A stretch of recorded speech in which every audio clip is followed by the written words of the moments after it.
Hello दोस्तों, welcome to study qualify. आज हम लोग फिजिकल साइंस के पहले चैप्टर का पहला टॉपिक वायुमंडल की संरचना के बारे में समझेंगे। तो सबसे पहले हम लोग जान लेते हैं कि वायुमंडल क्या होता है। तो पृथ्वी के चारों ओर उपस्थित गैसों का जो आवरण है वही वायुमंडल कहलाता है। तापमान के आधार पर वायुमंडल को विभिन्न 5 परतों में बांटा गया है। आइए देखते हैं उन परतों को।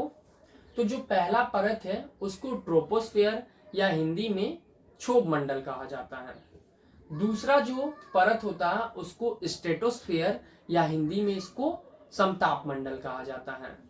तीसरा जो परत होता है उसको मेसोस्फेयर या हिंदी में इसको मध्यमंडल कहा जाता है।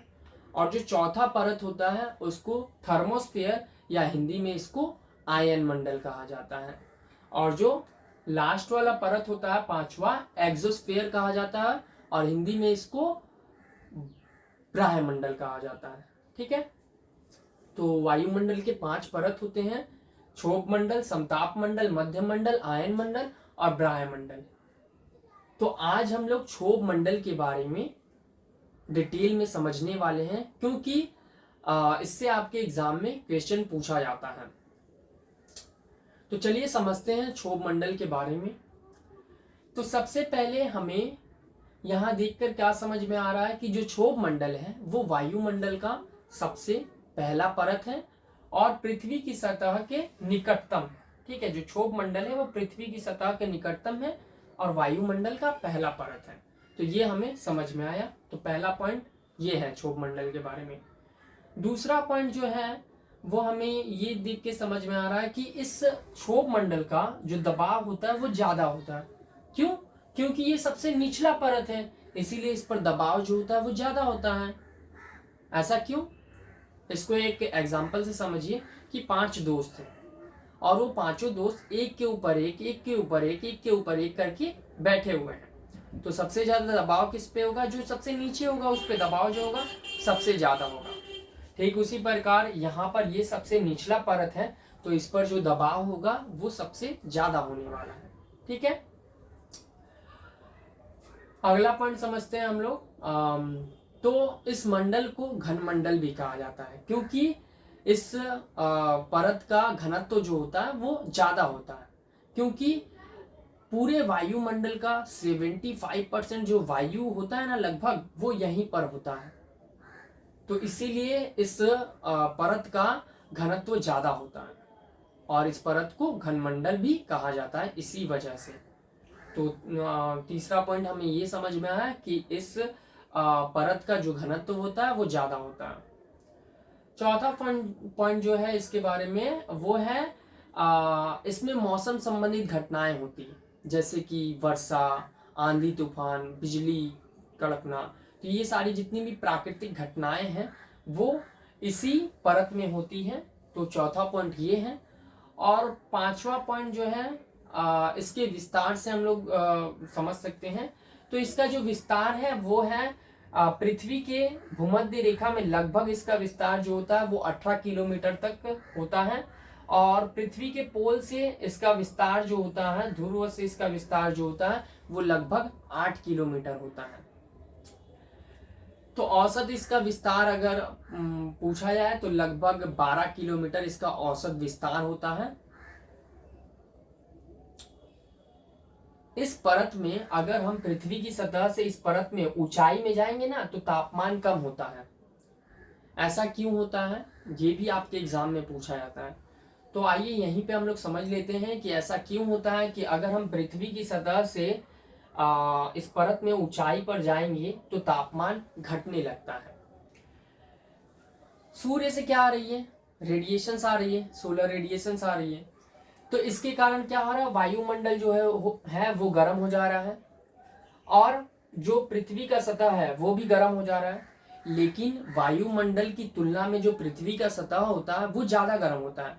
जैसा कि हम लोग गर्मियों के दिन में देखते हैं कि जो एयर रहता है, जो वायु रहता है, उसका टेम्परेचर 42 43 ऐसे जाता है, लेकिन जो सरफेस रहता है वो ज्यादा गर्म हो जाता है। हम लोग जैसे ही हाथ लगाते हैं या गर्म सरफेस पे खाली पांव चलते हैं तो पैर जलने लगता है। तो उसका जो तापमान रहता है ज़्यादा रहता है। तो इसीलिए क्या होता है, मान लीजिए पृथ्वी की सतह है, तो पृथ्वी की सतह ज़्यादा गर्म हो चुकी है, तो पृथ्वी की सतह के पास वाला जो एयर होगा ना, वायु जो होगा वो ज़्यादा गर्म होगा। और जैसे जैसे पृथ्वी की सतह से दूरी बढ़ती जाएगी वायु की, तो वैसे वैसे क्या होगा, वायु जो होगा ठंडा होता, मतलब ऊपर ठंडा, कम तापमान उसका होता चला जाएगा। तो इसीलिए पृथ्वी की सतह से क्षोभ मंडल में ऊंचाई पर बढ़ने से क्या होता है, तापमान जो होता है वो घटने लगता है। ठीक है, यही कारण है इसका।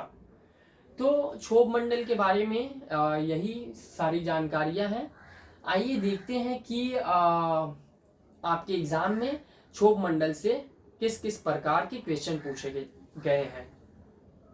तो अभी मैंने जो भी कुछ बताया वो यहाँ पर लिखा हुआ है, आप चाहे तो स्क्रीनशॉट लेकर या वीडियो को पॉज करके पढ़ सकते हैं। हम लोग क्वेश्चन को देखते हैं। ठीक है, आइए। 2022 में फिजिक्स में पूछा गया था आपसे, वायुमंडल के किस स्तर का घनत्व सबसे अधिक है। तो अभी अभी हमने पढ़ा कि जो क्षोभ मंडल होता है उसका घनत्व सबसे ज्यादा होता है। तो यहाँ पर तो कहीं भी क्षोभ मंडल ऑप्शन में नहीं दिया हुआ है। तो क्षोभ मंडल को अधोमंडल भी कहा जाता है, क्योंकि ये वायुमंडल का सबसे पहला परत होता है, इसीलिए इसको अधोमंडल भी कहा जाता है। तो राइट आंसर आपका ऑप्शन नंबर ए हो जाएगा। ठीक है, अगला क्वेश्चन देखते हैं। 2017 में आपसे पूछा गया था, ट्रोपोस्फियर ऊंचाई में बढ़ने से तापक्रम डैश है। मतलब कि पूछा जा रहा है कि ट्रोपोस्फियर में अगर हम ऊंचाई में बढ़ते हैं तो तापमान में क्या परिवर्तन होता है। तो तापमान क्या होता है, अभी अभी हमने समझा, ऊंचाई पे हम लोग जाते हैं तो तापमान जो होता है वो घटने लगता है। तो राइट आंसर आपका हो जाएगा घटता है। ठीक है, अगला क्वेश्चन देखते हैं। ये आपको ज्योग्राफी में पूछा गया था, 2018 में पूछा गया कि ट्रोपोस्फियर में ऊंचाई बढ़ने के साथ साथ उष्णता क्यों घटती है। तो जो मैंने उस टाइम आपको समझाया था कि क्यों तापमान ऊंचाई में जाने से घटने लगता है, वही आपको यहाँ पर लिख देना है, तो आपका आंसर हो जाएगा। फिर भी एक बार हम लोग पढ़ लेते हैं। ट्रोपोस्फियर में ऊंचाई बढ़ने के साथ साथ उष्णता घटने लगती है। इसका कारण यह है कि ट्रोपोस्फियर में उपस्थित गैस बहुत कम मात्रा में सोलर रेडिएशन का अवशोषण करती है, जबकि पृथ्वी की सतह द्वारा अत्यधिक मात्रा में सोलर रेडिएशन का अवशोषण होता है। पृथ्वी की सतह द्वारा अवशोषित ऊष्मा ट्रोपोस्फियर में उपस्थित वायु को गर्म कर देती है। चूंकि यह ऊष्मा पृथ्वी की सतह के समीपस्थ स्तर वाली वायु पर अधिक प्रभाव डालती है, अतः ट्रोपोस्फियर में ऊंचाई बढ़ने के साथ साथ उष्णता घटती जाती है। ठीक है, तो यही रीजन है, ये मैंने आपको समझाया अभी था। अगला क्वेश्चन हम लोग देखते हैं। 2022 में आपसे पूछा गया था फिजिक्स में, कारण सहित लिखिए कि वातावरण की परतों में किस परत में दबाव सबसे अधिक होता है। तो हमें पता है कि दबाव किस में सबसे ज्यादा होता है, जो सबसे निचला परत है, मतलब कि क्षोभ मंडल में दबाव जो होता है वो सबसे ज्यादा होता है।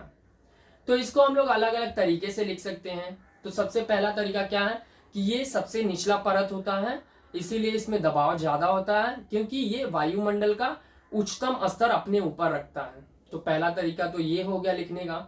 दूसरा क्या लिख सकते हैं, इस परत का जो घनत्व होता है वो ज्यादा होता है, क्योंकि इसमें पूरे वायुमंडल का लगभग 75% जो वायु रहता है इसमें ही उपस्थित रहता है, तो इसीलिए इसमें जो दबाव होता है वो ज्यादा रहता है।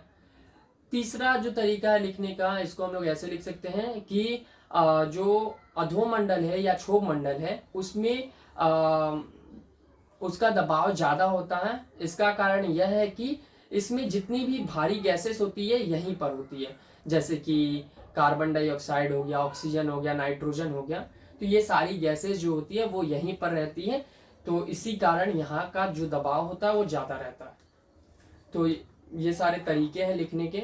अब इससे हमें क्या समझ में आया, अगर हम किसी चीज को रट कर पढ़ेंगे तो हम केवल उसी तरीके से उसको लिख पाएंगे, लेकिन जब हम उसको समझ जाएंगे तो हम अपने से बना करके उसको अच्छे से लिख सकते हैं। बहुत तरीके होंगे लिखने के। ठीक है, अभी इस क्वेश्चन का आंसर और भी तरीकों से दिया जा सकता है, कहने का मतलब वही होगा, बस लिखेंगे अलग तरीके से। ठीक है, आई होप आप लोगों को ये वीडियो अच्छा लगा होगा और आप लोगों के लिए ये हेल्पफुल भी होगा।